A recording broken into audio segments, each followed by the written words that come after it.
बाबा, आज येताना बासुंदी घेऊन या ना. अगं, कालच आपण आईचा वाढदिवस होता म्हणून आणली होती ना. ऐकलं, गोकुळची बासुंदी पुन्हा खावीशी वाटतेय. खरं सांगू, मलाही खावीशी वाटतेय.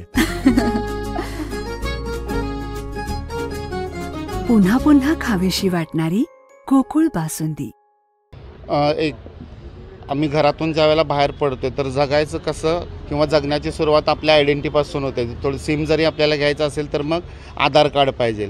अशा वेळेला कुठल्याही कागदपत्राची डिमांड न करता कमीत कमी कागदपत्र नाही अशाच कागदपत्रांमध्ये वंचित घटकातील जी काही लोक आहेत, तृतीयपंथी समाज आहे, ज्या आपल्या देवदासी महिला आहेत, परत तमाशाबेस महिला आहेत ज्या काम करत होत्या त्यांनी आता बंद केलेल्या आहे, त्याच्यातून मुक्त झालेल्या आहेत वेश्या व्यवसायातून, अशा महिलांसाठी कलेक्टर सर आपले अमोल येडगे सर, आपले नितीन पाटील सर, परत माधुरी मॅडम, अशातल्या कित्येक आपले लिंगम सर आहेत, अशातल्या भरपूर लोकांनी आम्हाला सहकार्य केले आणि कमीत कमी दिवसात कमीत कमी कागदपत्रांमध्ये आम्हाला 20 रेशन कार्ड दिले. ह्याच्या आधी एक कॅम्प घेतला होता, त्याच्यामध्ये पण आम्हाला 20 लोकांना रेशन कार्ड दिले होते. जवळजवळ आता 80 लोकांमधले, कोल्हापूरमधले 80 कुटुंब तरी आता मोफतचं धान्य घेऊन ते धान्य खातात.